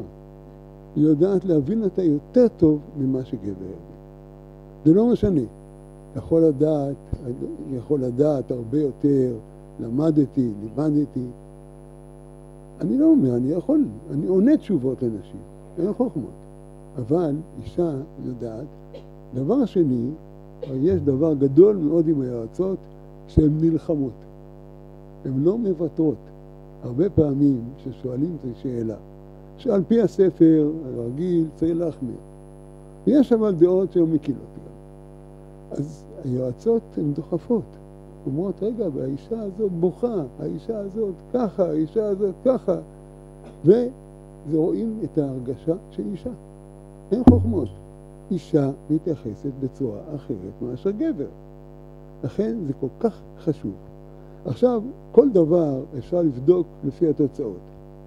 יש מושג של נביא. נביא, איך אנחנו יודעים שנביא מתנבא? ואם הוא אומר נבואה והיא מתקיימת, אז זה נביא אמת. אם הוא לא מתקיימת, אז זה נביא שקר. איך אנחנו יודעים אם מעשה מסוים שאנחנו עושים בחיים הוא טוב או לא טוב? לפי התוצאות.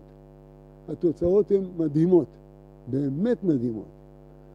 יש כבר היום, אני חושב, כמה יועצות הלכה בארץ? 182 יועצות, זה מספר מדהים. אבל מה שמדהים יותר, זה תמיד מדהים אותי, כל ערב יש יועצות שעונות בטלפון בין 30 ל-40 שאלות. איך אני יודע את זה? בגלל שאני קו שני. אז אני קו שני, עכשיו גם הרב אסד אסף יצטרף לזה. קו שני, ויש גם הרב אדרעי. אנחנו עונים כל יום 30 שאלות, ומעל 400,000 שאלות שנשאלו באינטרנט, ומספרים מדהימים.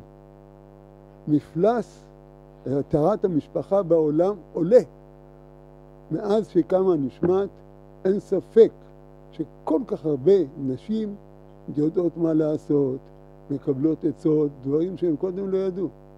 אני תמיד סיפרתי שהייתה איזו אישה שהגיעה אליי, ואחרי 10 שנים היא אומרת לי, תשמע, כל פעם יש לי בעיות והכל והכל. אני אומר לה, מה יש? היא מראה לי עד בדיקה. אני מסתכל, אומר לה, זה בסדר. היא אומרת לי, מה? אמרתי, כן, זה היה צהוב. כן? אז היא התחילה לבכות. היא אומרת, למה אף אחד לא אמר לי דבר כזה? איך לא ידעתי? כל כך הרבה דברים, נשים מחמירות, או מצד שני מקילות. נשים שעושות ככה, לימדו אותי ככה והכל, שמועות, זהו, גמרנו, זאת ההלכה. זה כל כך חשוב להכיר, לדעת, ואם יש תוצאות, זה מראה שהדבר נכון. זה מראה שזה באמת קיים. כשאנחנו הקמנו את זה, היינו חולמים, כן? היינו כחולמים, אבל בסופו של דבר החלום הזה התגשם, ואז זה עולה מדרגה אחרי מדרגה, כי מציון תצא תורה דבר השם מירושלים.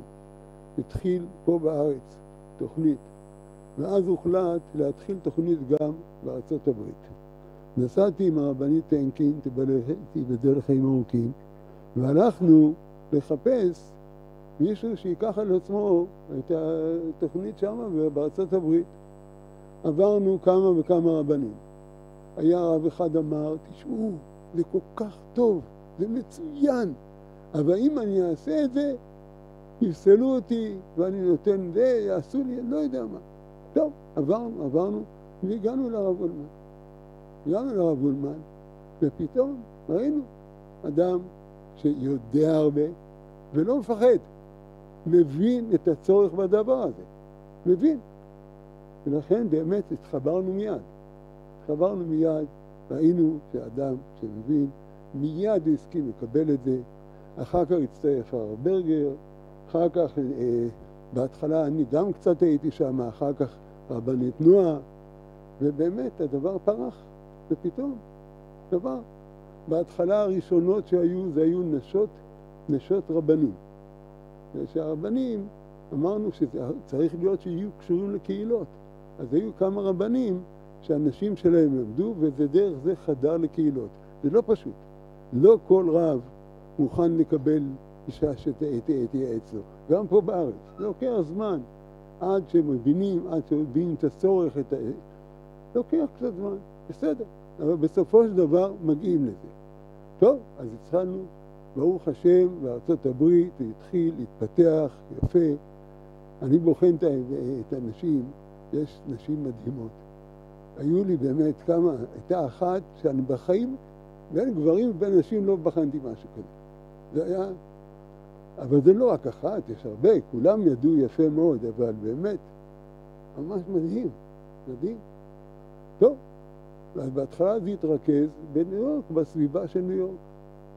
ואז אמרו, זה כמו פה בארץ, בהתחלה בארץ, רוב היועצות היו מסביבות ירושלים. הייתה אחת שהגיעה מהצפון, זה היה קשה. ואז הגיעה המצאת הזום. המצאת הזום, שזה דבר שפותר הרבה דברים. אני הכרתי את הזום כבר, כשהתחילה הקורונה, אני כבר הייתי בקיא בזה. זאת אומרת, אני כבר לא הייתי ככה. ואז הוחלט להמשיך הלאה. למה רק ניו יורק?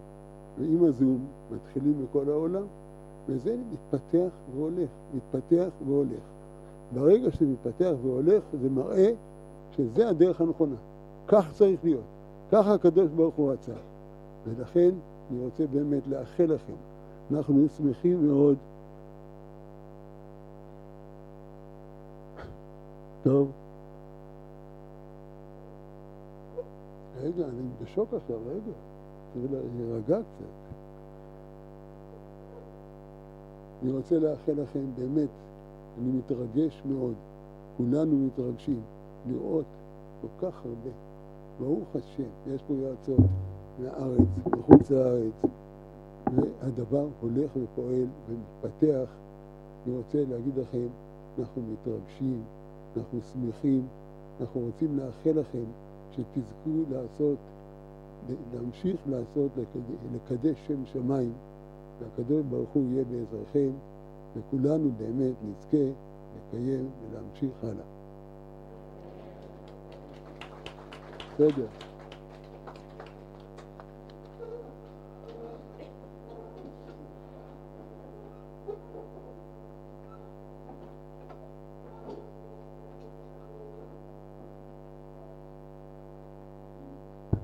I'd like to ask Yoatzot Halacha Dina Block to come and present the certificates.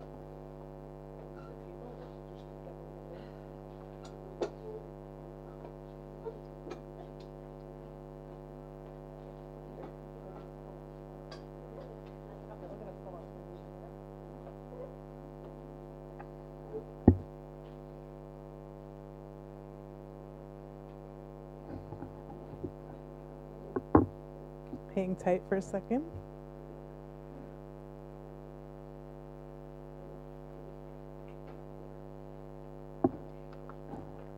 Okay. First, the class of 2017, Rivka Alter.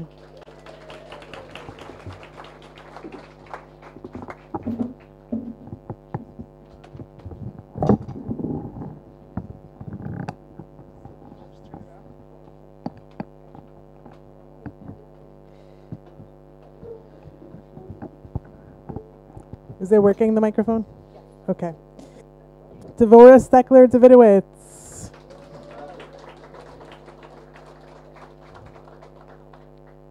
Come, Devorah.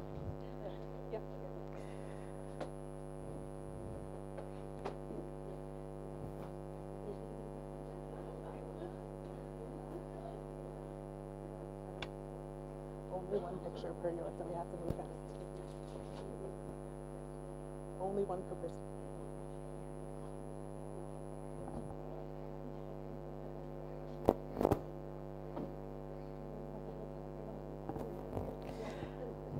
Zahava Harari.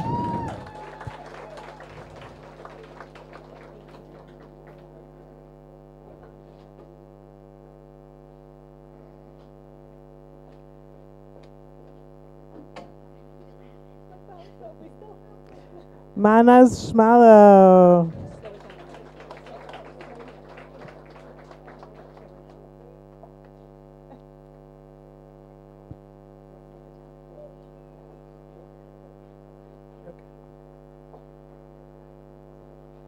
Mazal Tov.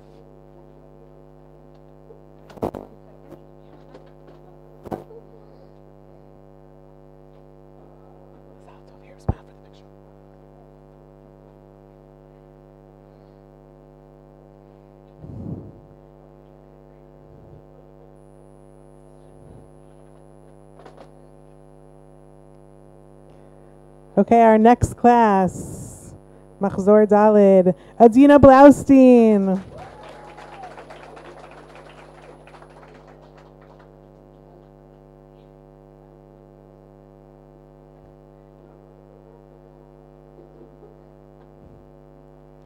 Hindi Feder.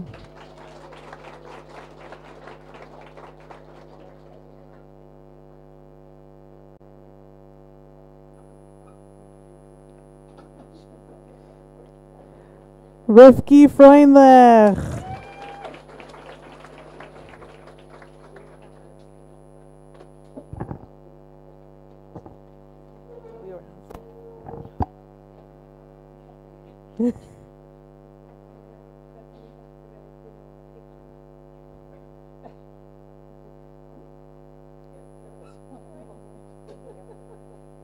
Mazal Tov.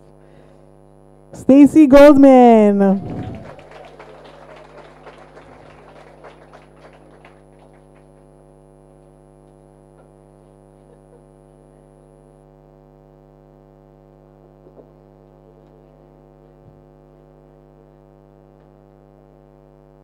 Mazal Tov. Dr. Deborah Rosenbaum. I want to give a shout out to Deborah who came. She's a doctor, a fellow, and she has to work, and she came all the way here from Los Angeles for these few hours and is going straight back home tonight.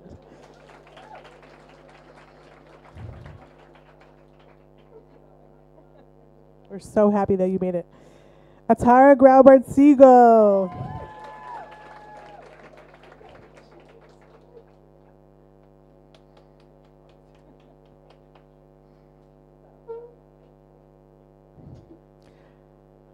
Racheli Taubes.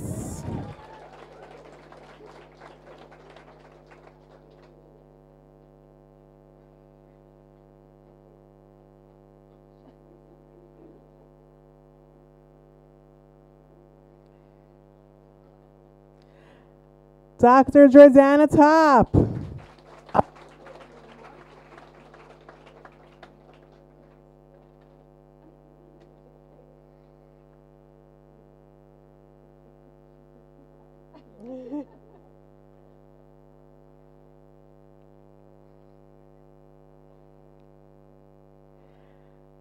Our next cohort, the class of 2021, Sarit and Standig.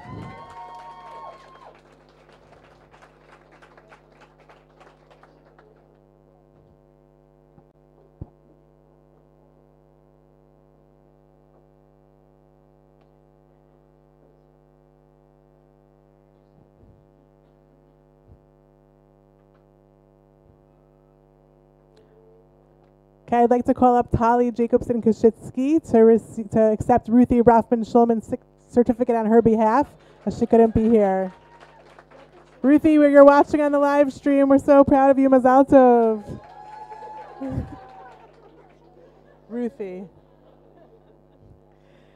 Rachel Cohn.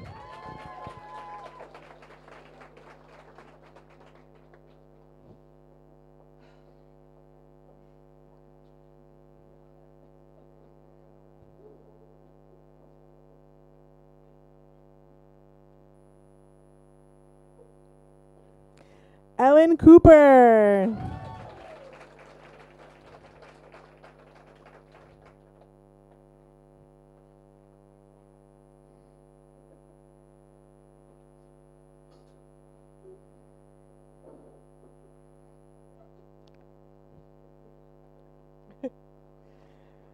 Shalvi Friedman.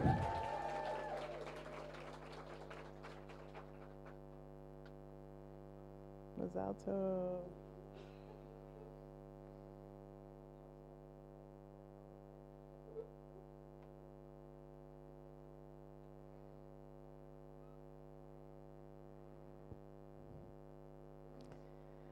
Dr. Hadassah Fromson.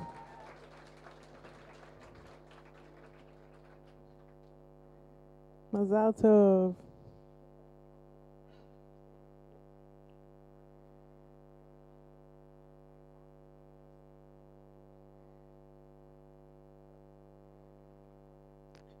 Shira Newman.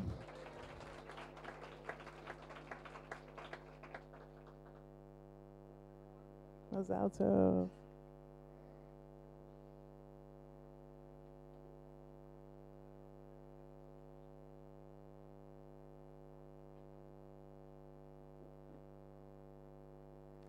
Dr. Chana Spellman.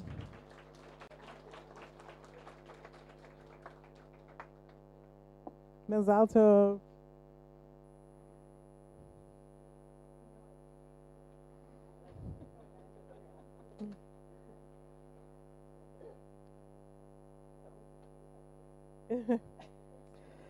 ZC Turner.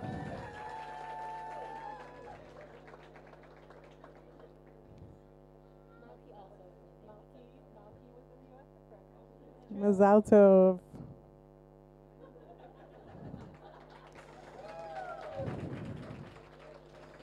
These remarkable women who just came up, the class of 2021 was our COVID class, and they really had a challenging time making it work, and they did it. And last but not least, the class of 2023, I'd like to call up Hadassah Lieberman to accept the certificate on behalf of Shayna Gittler, who is unable to be here.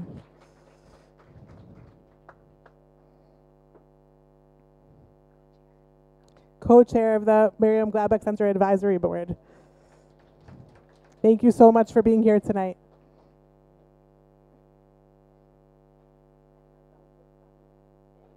Yes, Mazal Tov on your new grandson.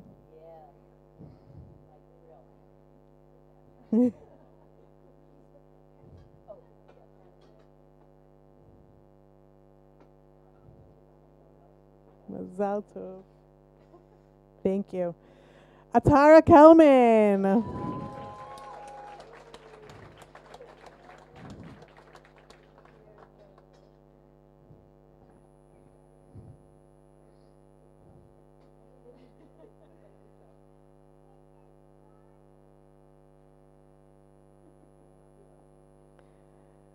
Ahuva Morris.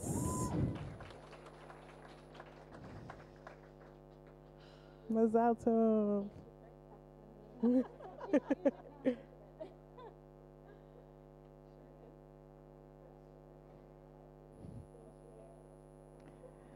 Elise Peter Applebaum.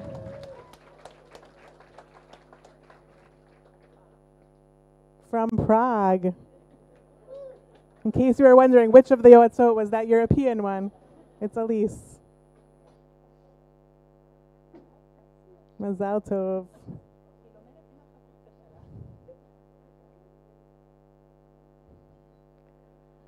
V'achrona Chaviva Yafa Satin.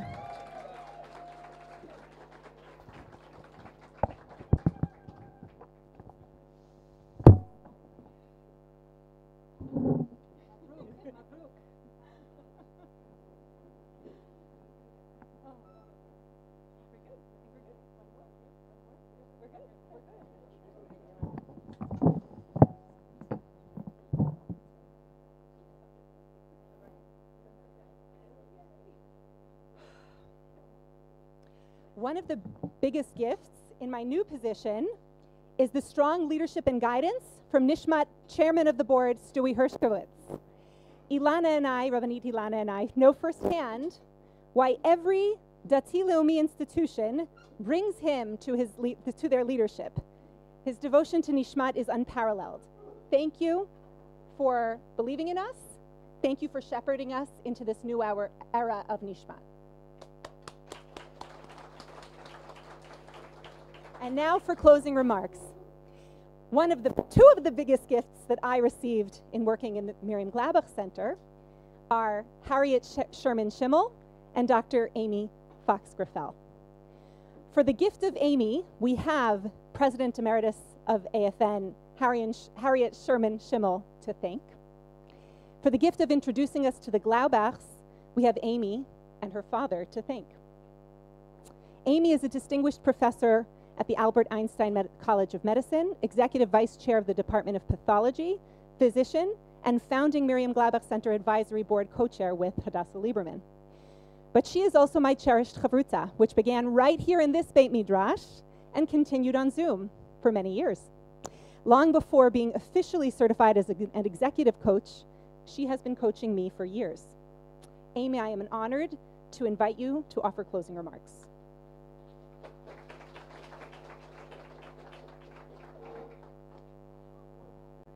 Since many of you have already said what I wanted to say, please look at this piece of paper. It's been rewritten no less than 50 times. I want to share, though, a brief letter that I've changed in this room that I wrote to you, Rabbanit Chana Henkin, earlier in the week.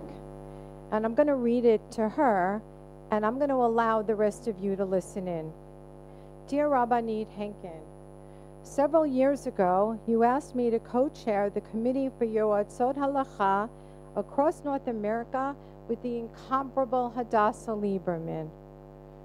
My task, I later learned, was in fact to establish the committee. Now, that may not come as a surprise to some of you. This committee was later renamed the Advisory Board. However, since this is the week of the American Thanksgiving, I thought it would be appropriate to share with you, Hannah, why I am so grateful to you for asking me to take on this mission. You certainly know that you are a visionary. However, I am not sure that even you could have foreseen the impact that the role of Yoatzot Halacha could and would play in Jewish communal life in North America. You perhaps had no way of knowing that the women who had already achieved the highest level of Torah learning and scholarship would want to undertake this journey. And furthermore, you had no way of knowing that women who had already achieved so much would commit to this course of study. Amongst their midst, you've already heard, are doctors, dentists, educators, professors, writers, college teachers, and so much more. Could you have known that their impact would lead to over 30 Yoatzot in 50 institutions in 25 communities?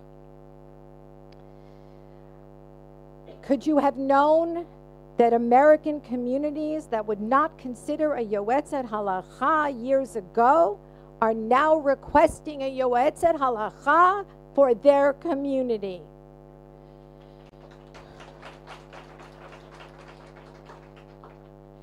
And could you have known that being conferred the title of Yoatzet Halacha automatically implies that the wearer possesses the highest level of Torah scholarship? Put simply, when you are bestowed the title of Yoatzet Halacha, my dear Hannah, it means something. And you chose wisely in your emissaries in Israel, North America, and the rest of the world, and yes, Prague too. We embraced the vision, and all of us went on this journey with you. We became believers. Our lives and observance of mitzvot have been enriched because of your vision. So, allow me to express thanks, hakarat hatov, to you, to all of the Yoatzot Halacha, and all those who had the courage and the strength to go on this journey with you. So, Hannah, I close my letter in admiration and friendship. My best wishes and blessings for you. I signed it simply Amy. But may I please ask all of you now to stand up one more time and give hakarat hatov to Rabbanit Hannah Henkin.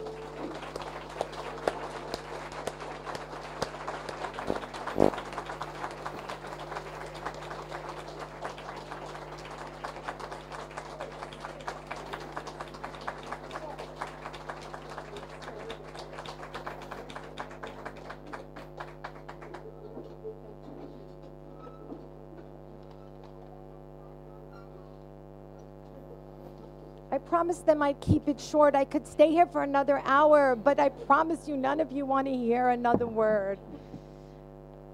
Mazal Tov.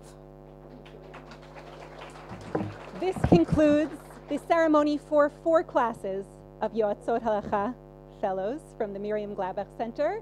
All Yoatzot Halacha need to do something pretty amazing. You need to go right up. Do not pass go. Do not collect any money.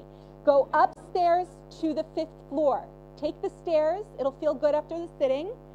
All the rabbis take the elevators or the stairs, whatever you want. And we need to take a huge group photo. This includes all of the Yoatzot. Stand up if you're a Yoatzot Halacha who lives in Israel, who came to honor these women.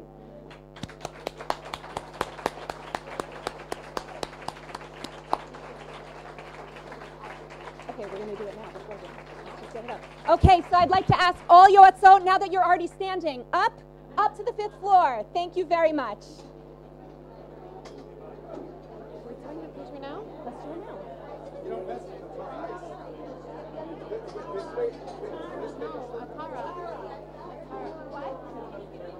Leave it here. I think I leave it here. We have to get everyone out. We've already set up the entire dining room. It doesn't work that way.